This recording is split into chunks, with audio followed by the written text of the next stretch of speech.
तो आज बैच भी नया, जीएस भी नहीं चली, और अब उत्तराखंड भी नया है। ठीक, और उसमें भी क्या शुरू कर रहे, उत्तराखंड का इतिहास। इंटरेस्टिंग है, इतिहास है बीती हुई बातें, जो बीत गया वो इतिहास है। ठीक, कुछ लिखित में है और कुछ लिखित में है ही नहीं, केवल खंडर हैं, अवशेष हैं, सामान हैं, हम उनसे अनुमान लगा रहे हैं। तो इतिहास के अलग अलग पार्ट हैं। ठीक, जिस एग्जाम के लिए फिलहाल हम पढ़ रहे हैं, ऐसे 3 एग्जाम फिलहाल हैं। सबसे पहला एग्जाम जो टारगेट पे है, हम भी पूरी जान लगाएंगे, और अभी 2 महीने कम से कम। पेपर कब है? 9 जुलाई 2023, और नया बैच चला कब? 3 मई। 2 महीने के अंदर घुमा देंगे सारा उत्तराखंड टोटल, और इसके बाहर तुम्हें बिल्कुल नहीं पढ़ना। क्लास का ये सारा मैटर, टॉपिक वाइज ये टेस्ट इसके, चाहे उत्तराखंड की हिस्ट्री हो, चाहे पूरी ज्योग्राफी और अन्य टॉपिक हो इसके। ठीक, दूसरा है उत्तराखंड का सब इंस्पेक्टर, अब तक वैकेंसी का फॉर्म ही नहीं आया। 11 भर्तियां क्या पड़ी लटकी हुई, शासन ने प्रस्ताव दोबारा भेजे नहीं बना के ठीक से करके, उन्हें गलती थी उनमें, उनमें आरक्षण की दिक्कतें चल रही थी, वो दूर नहीं हुई, सब बैठ के पड़े हैं, पता नहीं कब वैकेंसी आएगी, मई में या कब। ठीक, और तीसरा बंदी रक्षक, लेकिन नंबर 1 पे कौन है फिलहाल, इस पे जान लगाना, जिसकी डेट घोषित हो रखी, टाइम पे होगा, कोई दिक्कत ही नहीं है। और इस एग्जाम को किसी को निकालना है तो बस उत्तराखंड, हिंदी, ठीक, कंप्यूटर, करंट अफेयर्स और रीजनिंग, इससे निकलेगा। हम जीएस पढ़ेंगे कितना डीपली कि तुम्हारे दिमाग में छप जाए कंसेप्ट। ठीक, लेकिन जो रणनीति है, 40 नंबर, 20 नंबर और 5-5-5 नंबर, ये सब बढ़ेंगे 5 में से, लेकिन कम से कम 5 नंबर, 40-20 60 60-15 75 नंबर, और बाकी 25 में 5 टॉपिक कम से कम, हिस्ट्री, ज्योग्राफी, पॉलिटी, इकोनॉमी, ठीक, और साइंस आदि, हर एक के 5 क्वेश्चन। तो कितनी बात पढ़ेंगे, सवाल आएंगे 5, तो हमें सारा बात पढ़ के वो सवाल नहीं चूकने, आसान नहीं छोड़ना बिल्कुल भी, भारी हमसे ना हो, कोई बात नहीं है। इस 75 में और इसमें, इस 25 में हम करते हैं 10-15, 10 हमसे ना हो, कोई बात नहीं है। और यहां कितने करते हैं हम, कम से कम 55-60, 10-15 हमसे यहां भी ना हो, कोई बात नहीं है। ठीक, तब भी कितना एवरेज बैठता है, 70-75 के आसपास। जिसने इतने कर दिए उसे देखना नहीं, पीछे मुड़ के नंबर तुरंत आएगा, डाउट ही नहीं है, तुम चेक करके देख लो। 65-62 इस पे भी नंबर आने वाला, जो एकदम पीछे हुए, पेपर टफ आ रहे, तो आसान सवाल ना गलती हो, और हमें वो पता है हमें नंबर कहां से लेके आने हैं, और टारगेट पे क्या चीज है हमने पक्के कर दी कि नहीं कर दी। करंट अफेयर्स भी करवाना शुरू करूंगा अब लगातार में, हर वीक में कम से कम 1 या 2 टॉपिक। ठीक है, कभी खेल का, और कभी पुरस्कारों का, और कभी सम्मेलनों का। तो करंट अफेयर्स भी, उत्तराखंड भी करवाएंगे हम, लेकिन सारा खेल किस बात का है, रिविजन का। आपके दिमाग में क्या बचा हो, रिवीजन कैसे करना, सबसे पहले रीडिंग मारा, जो कुछ दे रखा हमने आपको पीडीएफ या अन्य। ठीक, रीडिंग मारने के बाद वह सामने से हटाओ, अब प्लेन पेपर लो, और टॉपिक का नाम लिखो प्रागैतिहासिक काल का इतिहास, तुम्हें क्या याद आता है। ठीक, इसके बाद तुम्हें यह काम करना बहुत फायदेमंद होगा, हर टॉपिक की मैपिंग करना। अगर तुमने मैपिंग करना शुरू कर दिया तो ये बातें बड़ी आसान है, कोई चीज कहाँ मिली, क्या खास बात है उसकी, उसके बारे में 4 लाइन लिख दो, तुम्हारे दिमाग में बात क्लिक करना शुरू कर देगी। अगर तुमने मैपिंग करना शुरू कर दी टॉपिकों की, कहाँ पर्वत, पठार, नदी, झीलें, यहाँ के नृत्य, यहाँ के मंदिर, यहाँ के मेले, ये काम तुम्हें बहुत आसान करेगा। हर टॉपिक का तुम्हें क्या दे रखा हमने, खाली नक्शे तुम्हें हमने बहुत सारे दे रखे हैं, जितने टॉपिक पढ़ते जाएंगे सब में मैप है। और किसी को चाहिए तो मैप की पीडीएफ उत्तराखंड के ब्लैंक की हम उसे भेज देंगे। ठीक, लेकिन वो पढ़ने के बाद क्या कर ले, कम से कम 1 बार वर्कआउट, 1 बार की मेहनत है। ठीक, और गिने चुने अवसर उत्तराखंड में है। ठीक,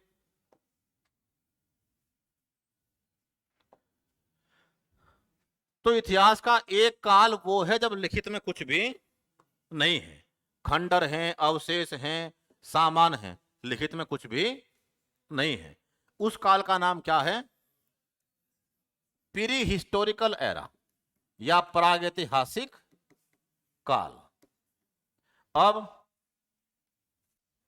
इस प्रागैतिहासिक काल में जब लिखित में कुछ भी नहीं है, तब भी उत्तराखंड एक निर्जन क्षेत्र नहीं था, यहां लोग रहते थे, प्राकृतिक आवास थे उनके पास, गुफाएं या अन्य, जिन्हें क्या बोलते थे, शैलाश्रय। ठीक, इसके भी कितने काल हुए हैं, 3। तो प्रागैतिहासिक काल के भी 3 काल हुए, एक प्राक ऐतिहासिक, एक आद ऐतिहासिक और एक ऐतिहासिक। इस काल की खास बात क्या है, जो ये सबसे पहला काल था प्राग ऐतिहासिक, इसका टाइम पीरियड है कितना, 4000 ईसा पूर्व तक। ईसवी शुरू होने के भी 4000 साल पहले तक। अब कहां आ गए, 2023 में, और कब की बात चल रही, इस 2023 में कितना जोड़ दो, और 4000 ईसा पूर्व, और उसके भी कहां तक, 5000 ईसा पूर्व तक। इसका टाइम पीरियड है 4000 ईसा पूर्व से कहां तक, 3000 ईसा पूर्व तक, और 3000 ईसा पूर्व से कहां तक, ऐतिहासिक काल 600 ईस्वी कह लो आप इसे। अब इस काल में जो भी उत्तराखंड से मिला है वो कैसा है, वो पत्थर का बना हुआ है, वो पाषाण युग का है, स्टोन एज। और पत्थर से बने क्या मिले हैं, शैलाश्रय, मतलब क्या कहें इसे, गुफा, प्राकृतिक आवास। ठीक, और क्या मिले, शैल चित्र मिले, रॉक पिक्चर्स। अगर आपको हमें इस गुफा के अंदर कोई बंद कर दे, पूरा जीवन यहीं रहना हो, यहीं खाना बनाना हो, कुछ भी काम करना हो, तो आपकी हमारी संतानें क्या खुर्श देंगी, दीवारें भी इसी बनाएंगे, ABCD फलाना ढिमका इत्यादि। ठीक, इस पे बनाएंगे अपने जीवन की हर कलाकृति जब भी उनके पास समय होगा।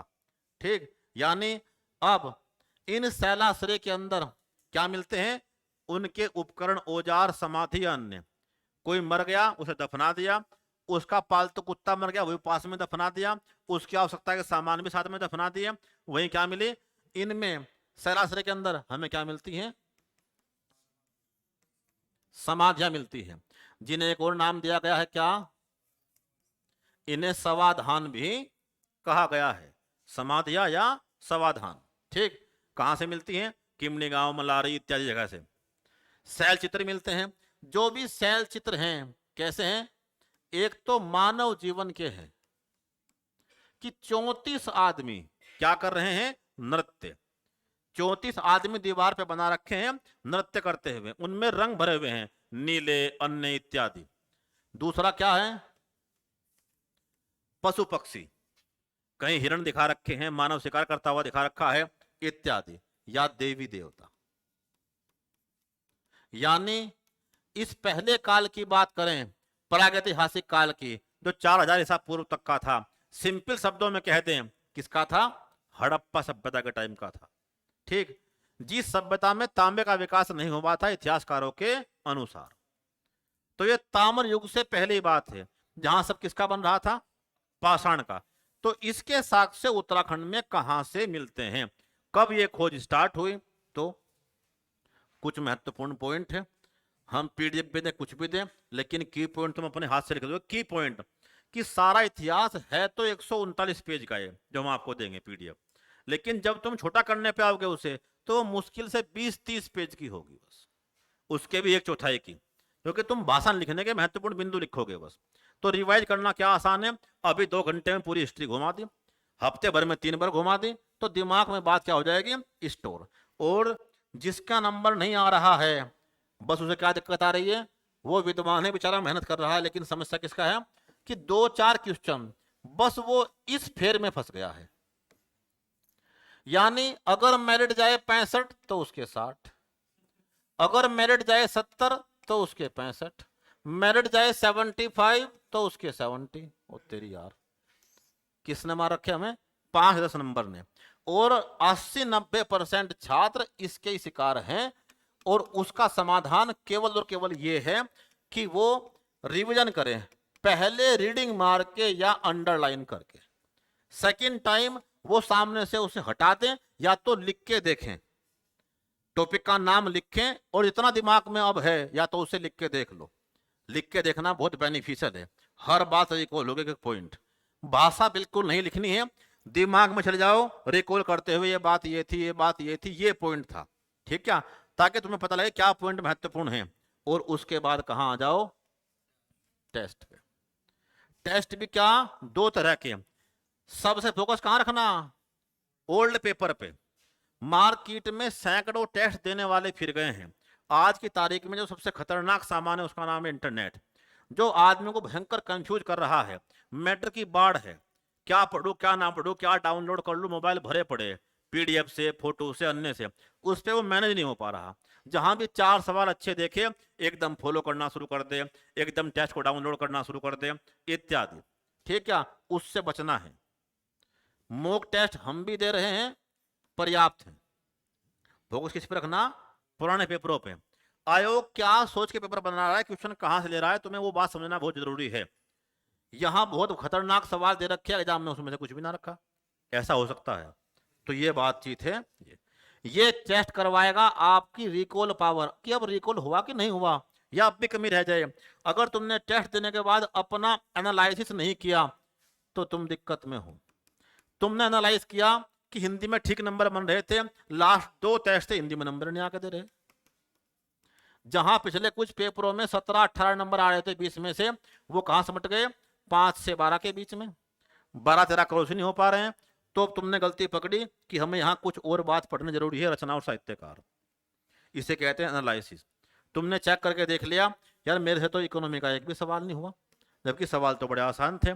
तुमने हफ्ता भर किसे दिया, कम से कम इकोनॉमी को अपना 1-2 नंबर बढ़ाया, और तुम कितने नंबर बढ़ाना चाह रहे हो, मात्र 5-10। यानी ये 5-10 नंबर ही इकट्ठा करने पड़ेंगे, कहीं उत्तराखंड की हिस्ट्री से, कहीं उसके 20 अलग अलग टॉपिकों से, कहीं करंट अफेयर से, कहीं अन्य से। इसे कहते हैं टेस्ट देने के बाद करना अपना एनालिसिस, कि हमने क्या गलती कर दी, हम कहाँ मार खा रहे हैं।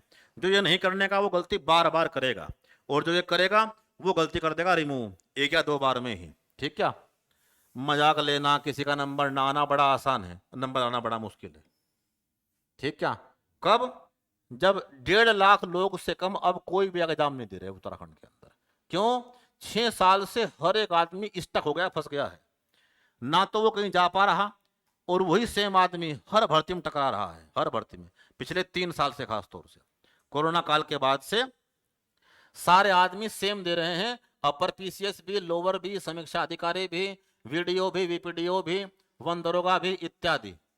क्योंकि ना कोई कहीं गया, ना पोस्टिंग पे कहीं पहुंचा, वो छात्र कहां पड़ा बेचारा, एक बार हुआ, दोबारा कैंसिल हुआ, फिर दोबारा आ लिया इस उत्तर के अंदर। तो इस चक्कर में कंपटीशन भयंकर बड़ा हुआ है। ये कहीं चले जाएं हजारों आदमी, तो नए हजारों आदमियों का रास्ता और खुल जाए, जो उससे कम नॉलेज वाले हैं, या इनके रहते हुए नंबर नहीं आ पा रहा, इनके नंबर कहीं कहीं आ रहे हैं। हमारे 20-25 आदमी वीडियो के अंदर हुए, भर्ती कैंसिल हुई, उनमें से कई सारे क्या बन लिए, पटवारी, 5 बन गए उनमें से 2 का तो। लेकिन अगर वो चले जाते तो और 5 का नंबर किसी का आता। यानी एक ही आदमी बार बार टकरा रहा है सीटों पे। 1.5 लाख लोगों में नंबर आना कितने का, 1% का, कटने कितने, 99%।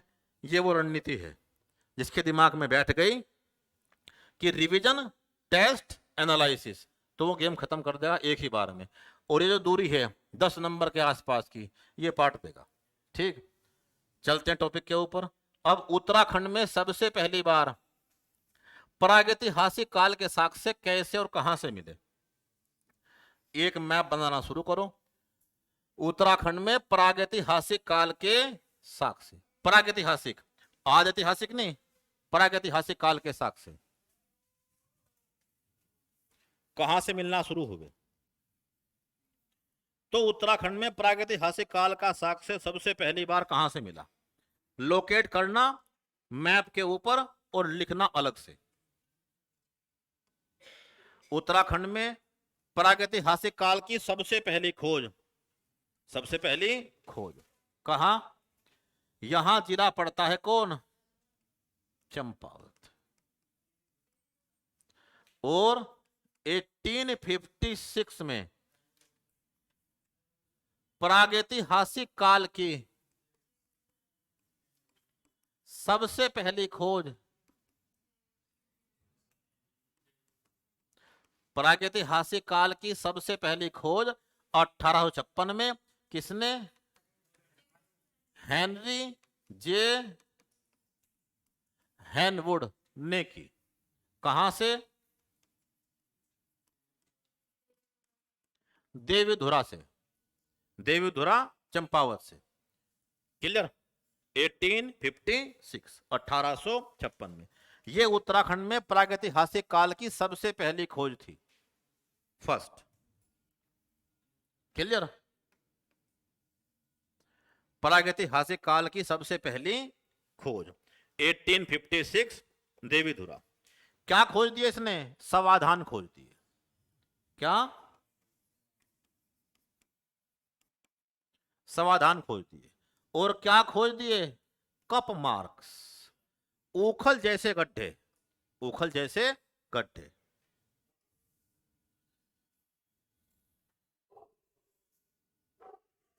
समाधान क्या? इस प्रकार की चीजें। सब दबे हुए हैं तो क्या मिले? सामान रखे हुए हैं, सब दबे हुए हैं, बराबर में कुत्ता भी दफन है कोई, ठीक, उसकी भी हड्डियां मिल चुकी हैं। तो किस प्रकार के? इस प्रकार के समाधान मिले। कहीं से मर्द भांड मिले, आने वाला आगे, ठीक। तो उत्तराखंड से अलग अलग प्रकार के सामान मिलते चले गए। ऐसी क्या है ये?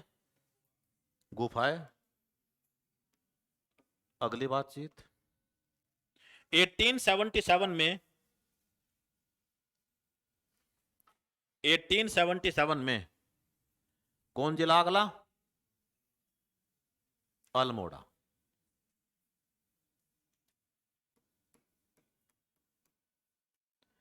1877 में रिबेट कार्नक, रिबेट कार्नक ने द्वाराहाट अल्मोड़ा से, रिबेट कार्नक ने द्वाराहाट अल्मोड़ा से चंद्रेश्वर मंदिर, चंद्रेश्वर मंदिर से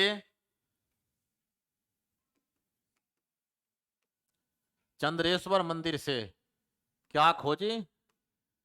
शैल आकृतियां, पत्थर की बनी हुई अलग अलग आकृतियां, कप प्लेट, गोल गड्ढे जिन्हें बोलते हैं कप मार्क इत्यादि। 1877, ठीक। आगे दो जिले बहुत महत्वपूर्ण हैं। एक जिले को बनाओ बाकायदा अलग से ही बड़ा, उसके अंदर बहुत सारी कहानी है। कौन जिला है ये? किस जिले से सर्वाधिक अवशेष मिले हैं? कौन जिला है? अल्मोड़ा से। तो अल्मोड़ा जिले से पूरे कुमाऊं से सबसे पहली खोज करने वाला कौन था?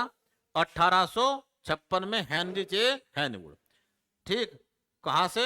देवीधुरा चंपावत से। दूसरा कौन था? रिबेट कार्नक 1877, कहां? द्वाराहाट अल्मोड़ा से। अब यहां की सबसे पहली खोज थी किसी गुफा की। कब? लाखों गुफा, लाखों गुफा या उड़ियार, इसके बारे में कुछ चीजें। इसकी खोज 1968 में 19 इसकी खोज 1968 में महेश्वर प्रसाद जोशी, महेश्वर प्रसाद जोशी, एमपी जोशी, महेश्वर प्रसाद जोशी ने सुयाल नदी, सुयाल नदी, सुयाल नदी किनारे जनपद अल्मोड़ा में की।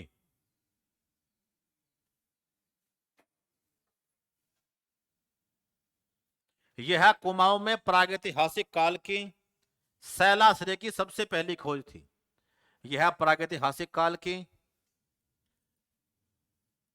कुमाऊं की शैलाश्रय मतलब किसी गुफा की, क्योंकि बाकी नाम तो इससे पहले आ चुके, गुफा तो कोई नहीं मिली। पहली शैलाश्रय की खोज थी। शैलाश्रय मतलब ब्रैकेट में गुफा, या क्या बोलते हैं स्थानीय भाषा में उड़ियार की पहली खोज थी। यह उत्तराखंड का सर्वोत्तम शैलाश्रय है। इसकी बात चल रही।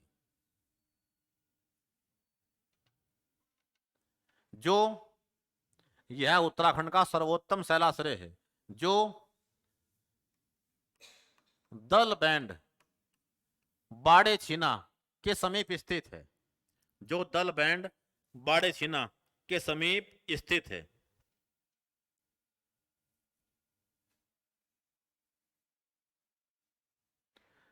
और लाल पत्थर से बना हुआ है, इसीलिए इसे लाखों गुफा कहते हैं। दल बैंड बाड़े छिना के पास स्थित है और लाल पत्थर से बना हुआ है, इसीलिए इसे लाखों गुफा कहते हैं। इसीलिए इसे लाखों गुफा कहते हैं। जो नागफनी के आकार की है, जो नागफनी के आकार की है।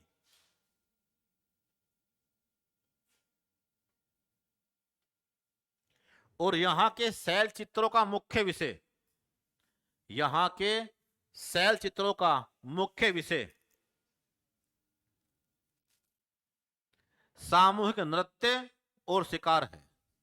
यहां के शैल चित्रों का मुख्य विषय सामूहिक नृत्य व शिकार है। ब्रैकेट में 34 व्यक्ति यहां क्या कर रहे हैं? सामूहिक नृत्य। ब्रैकेट में 34 व्यक्ति यहां सामूहिक नृत्य कर रहे हैं।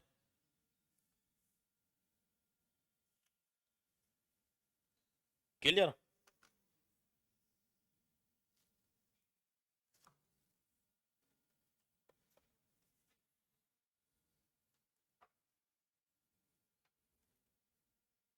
अब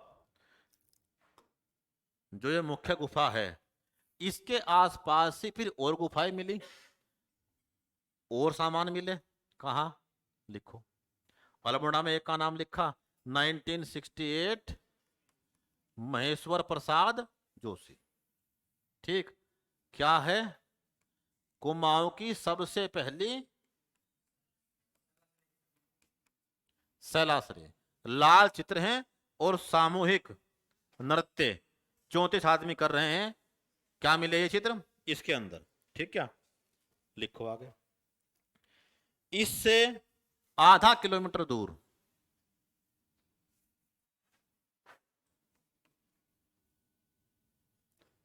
लाखों गुफा से आधा किलोमीटर दूर, मैप पे तुम बना लोगे इसलिए अल्मोड़ा अलग से बनाया, वहां छोटा बनता है सामान ना दिखते।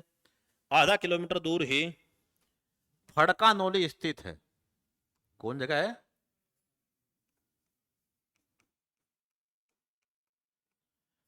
फड़का नोली स्थित है,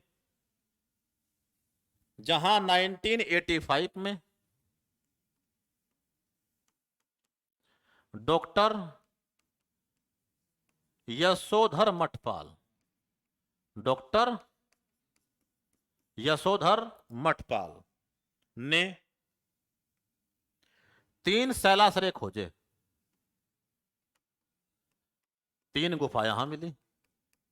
इतने सामान गुफाओं के तो पूरे उत्तराखंड में कहीं से मिले नहीं, जितने कहां से मिले हैं? अल्मोड़ा से। 3 शैलाश्रय खोजे फड़कानोली से। ठीक। आगे। इस लाखों गुफा के क्या 2 किलोमीटर दक्षिण पश्चिम, कितना? लाखों गुफा के 2 किलोमीटर दक्षिण पश्चिम में क्या मिला? लाखों गुफा के 2 किलोमीटर दक्षिण पश्चिम में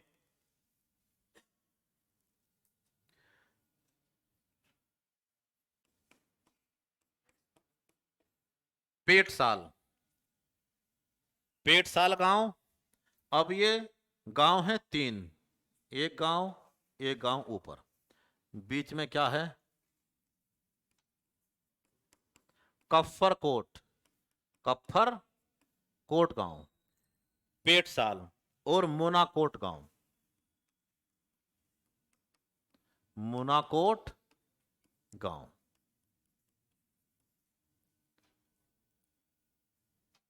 लाखों गुफा के 2 किलोमीटर दक्षिण पश्चिम में पेटसाल, कफ्फर कोट गांव और मोनाकोट गांव। ठीक, यहां 1989 में,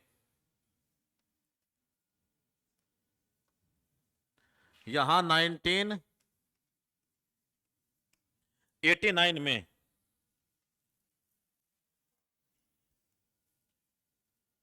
कत्थई रंग की मानव नृत्य आकृतियां प्राप्त हुई। कत्थई रंग की मानव नृत्य आकृतियां प्राप्त हुई। ठीक, कौन गांव है मुख्य जहां से सब कुछ मिल रहा है? कफ्फर कोट गांव, लेकिन ये फेमस किस नाम से है? पेटसाल के। तो पेटसाल स्थित है कहां? कफ्फर कोट गांव के समीप बिल्कुल। ठीक, आगे।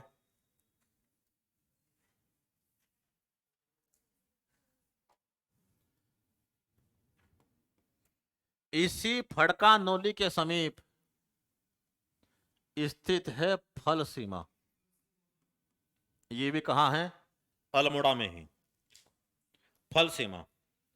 यहां से दो विशेष चीज मिली, एक तो पत्थर पे ओखली या कपजे से मार्क, इन्हें कहते हैं कप मार्क, और दूसरा ऐसा और कहीं से नहीं मिला।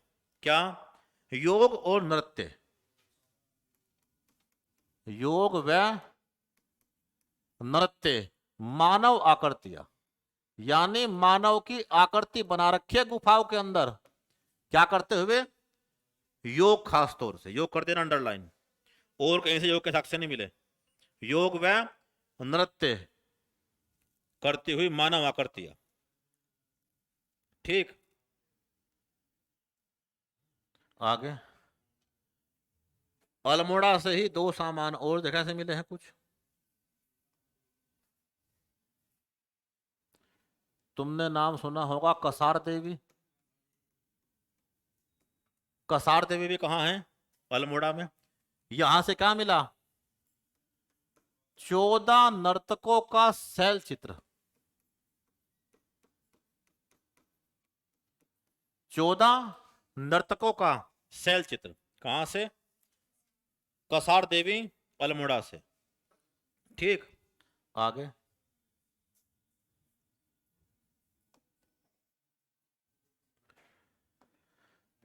जगह पड़ती है नोला ग्राम, पश्चिमी रामगंगा घाटी, पश्चिमी रामगंगा घाटी, नोला ग्राम। इसकी खोज हुई 1960 में डॉक्टर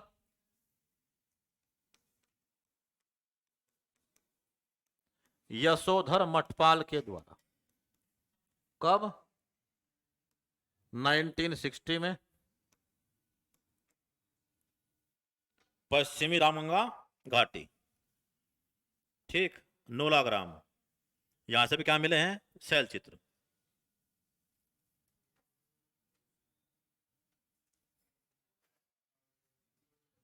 आगे।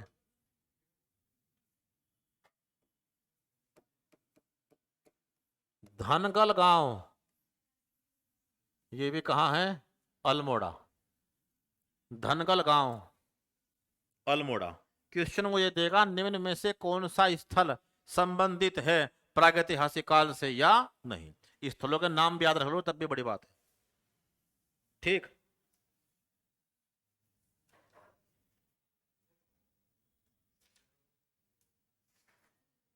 क्लियर, आगे। अल्मोड़ा से बिनसर मार्ग पर, इसे खोज चाहते हो लिख दो उसकी। एमपी जोशी और पीएस नेगी।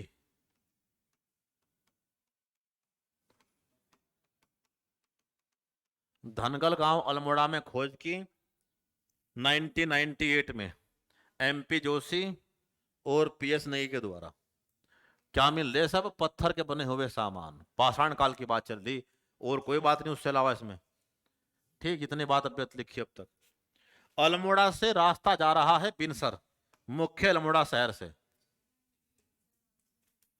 अल्मोड़ा से बिनसर कहाँ है? बॉर्डर पे, अल्मोड़ा के और बागेश्वर के। तो इस मार्ग पर अल्मोड़ा बिनसर मार्ग पर क्या मिला? लवे था। यह अल्मोड़ा बिनसर मार्ग पर स्थित है। अल्मोड़ा बिनसर मार्ग पर स्थित है। अल्मोड़ा बिनसर मार्ग पर स्थित है। यहां दीना पानी से 3 किलोमीटर दूर, दीना पानी मेन जगह है, से 3 किलोमीटर दूर 3 सैलासरे मिले। 3 सैलासरे मिले जिनमें लाल चित्रकारी की गई है।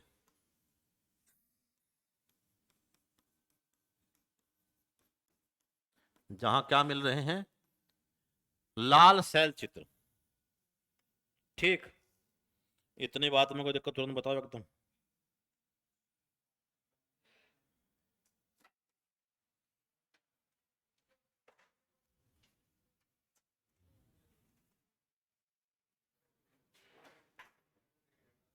अल्मोड़ा से कहां कहां से क्या प्राप्त हुआ?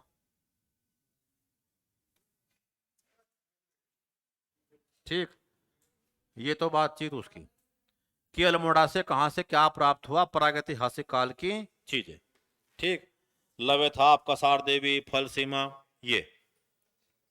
अब अल्मोड़ा से बाहर कौन? गढ़वाल से कहां से मिला? ये तो कुमाऊं की बातचीत थी। और कुमाऊं में क्या मिला?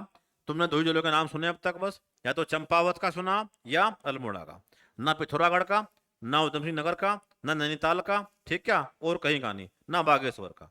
अल्मोड़ा और चंपावत से प्रागैतिहासिक काल के साक्ष्य मिले। किसके? शैलासरों के और शैल चित्रों के। दो ही तो बात थी पूरी इस बात में। ठीक, अब आगे। अब कुमाऊं से साक्ष्य कहां से प्राप्त हुए? और गढ़वाल से उसके बाद।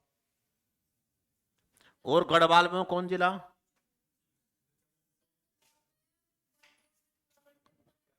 बिल्कुल, वो और चीज मिली। बनकोट से कहा मिले? 8 तांबे के। हम तांबे की बात नहीं कर रहे, किसकी बात कर रहे फिलहाल अभी? बिल्कुल, कोई बात नहीं, भूल लग जा।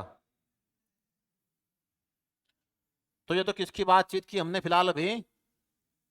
कुमाऊं वाले हिस्से की। अब कुमाऊं वाले हिस्से से अलग गढ़वाल में कहां से मिले? तो वहां मेन जिला कौन है? यहां मेन जिला है चमोली, जहां से साक्ष्य मिले। लिखो।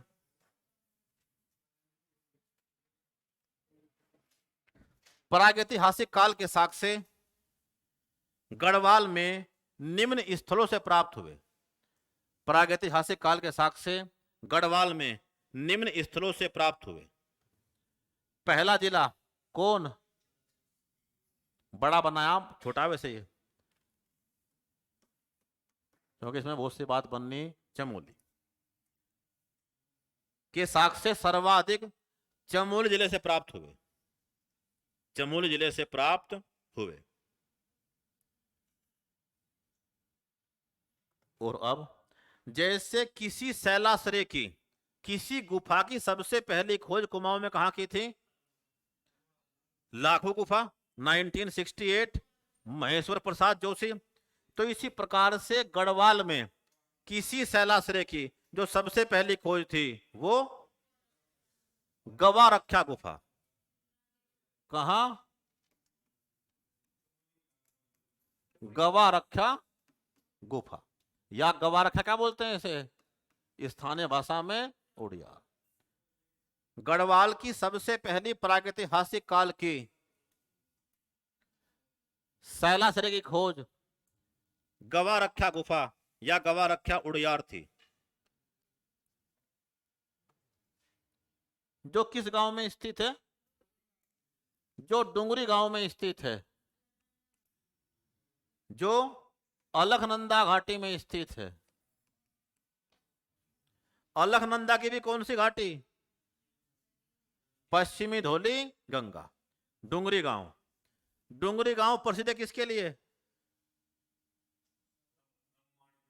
रम्माण के लिए। यानी वहां का रम्माण किसका? सलूड़ और डुंगरी का प्रसिद्ध है। रामायण का मंचन होता है उसके अंदर। ठीक, धौली गंगा। लेकिन मेन रिवर कौन है? जब्बिया कौन? यह अलकनंदा घाटी में स्थित है, डुंगरी गांव में। इसकी खोज राकेश भट्ट के द्वारा की गई थी। खोजकर्ता राकेश भट्ट, खोजकर्ता राकेश भट्ट। अब क्वेश्चन है मोस्ट इंपोर्टेंट, वो अब तक आया नहीं, आ सकता है कहीं ना कहीं। उत्तराखंड में कौन से स्थान से पशु चारक संस्कृति के साक्ष्य मिलते हैं? इसे कहते हैं उलझन, कंफ्यूजन। सब पढ़ रखा, वो बात वही पूछ रहे जो पढ़ रखी है, तो सेकंड में हो जाए। और जब वो उलझाए, इसी को बोलते हैं। यहीं से पशु चारक संस्कृति के साक्ष्य मिले, गवारक्षा से ही। लिखो बातचीत है।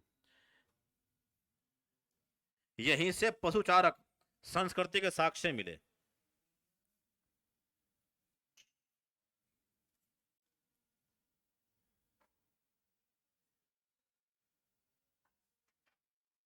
यहां से रंगीन शैल चित्र प्राप्त हुए, गुलाबी और लाल रंग के। यहां से रंगीन शैल चित्र प्राप्त हुए, गुलाबी और लाल रंग के। रंगीन शैल चित्र किसके? गुलाबी और लाल रंग के। ठीक, इसी में ही यहां से 41 मानव आकृतियां और 8 पशु आकृतियां, 41 मानव आकृतियों और 8 पशु आकृतियों के चित्र मिलते हैं।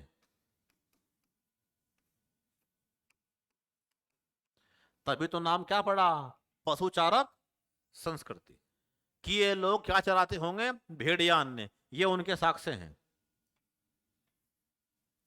यह चित्रकला की दृष्टि से, यह चित्रकला की दृष्टि से उत्तराखंड का, चल दिया, यह उत्तराखंड की दृष्टि से, चित्रकला की दृष्टि से उत्तराखंड का सबसे सुंदर शैलाश्रय है। चित्रकला की दृष्टि से उत्तराखंड का सबसे सुंदर शैलाश्रय है गवारक्षा गुफा।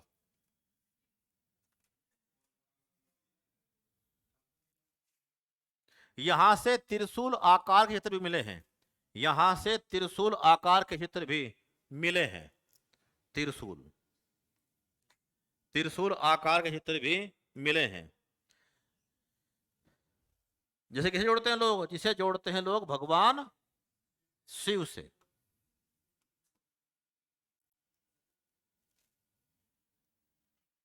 ठीक, आगे यहीं पे एक और साक्ष्य मिले। किससे? कौन गांव पड़ता है? किमनी गांव। लिखो, किमनी गांव। यह कर्णप्रयाग ग्वालदम मार्ग पर स्थित है। यह कर्णप्रयाग ग्वालदम मार्ग पर स्थित है। कर्णप्रयाग ग्वालदम मार्ग पर स्थित है।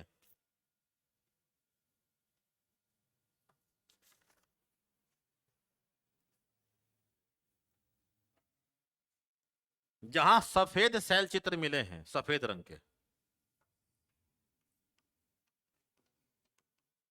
जहां सफेद शैल चित्र मिले हैं, यहां हथियार और पशुओं के चित्र मिलते हैं, हथियार और पशुओं के चित्र मिलते हैं, अलग अलग औजारों के। हथियार ना लिखो, खतरनाक शब्द है। औजारों व पशुओं के चित्र मिलते हैं।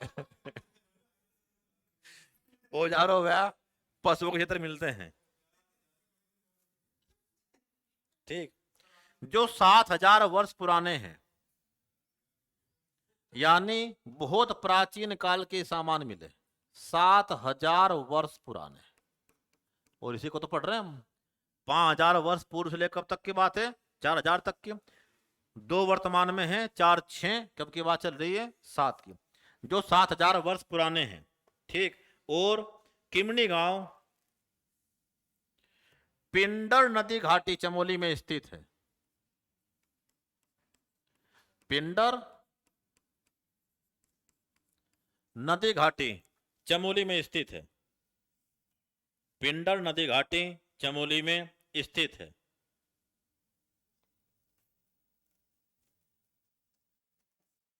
आगे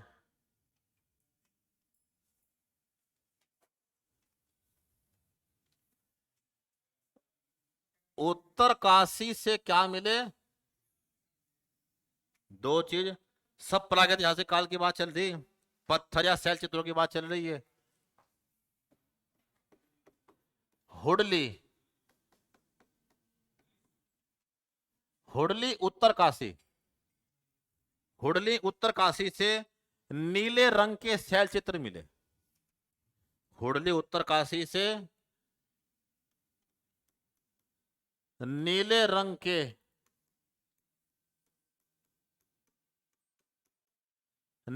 के शैल चित्र मिले। आगे पुरोला उत्तर काशी से, पुरोला उत्तर काशी से, पुरोला उत्तर काशी से काले रंग के शंख लिपि के लेख मिले।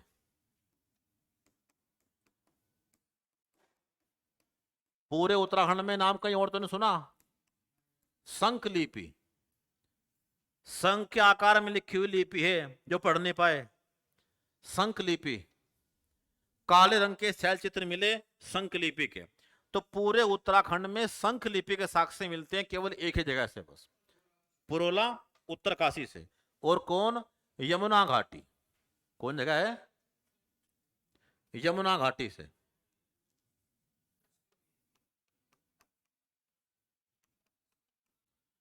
यमुना घाटी से, ठीक। और इसी प्रकार के शैल चित्र मिलते हैं कहां से? कालसी से। कालसी जनपद देहरादून से। इतनी बात मेरे को दिक्कत तो बताओ। खोजकर्ता कौन? पंडित यजदत्त शर्मा, यजदत्त शर्मा। तो प्रागैतिहासिक काल के साक्ष्य कहां कहां से मिलते हैं? उत्तराखंड में। और वो साक्ष्य क्या हैं? 2 जिले सबसे मुख्य हैं, एक का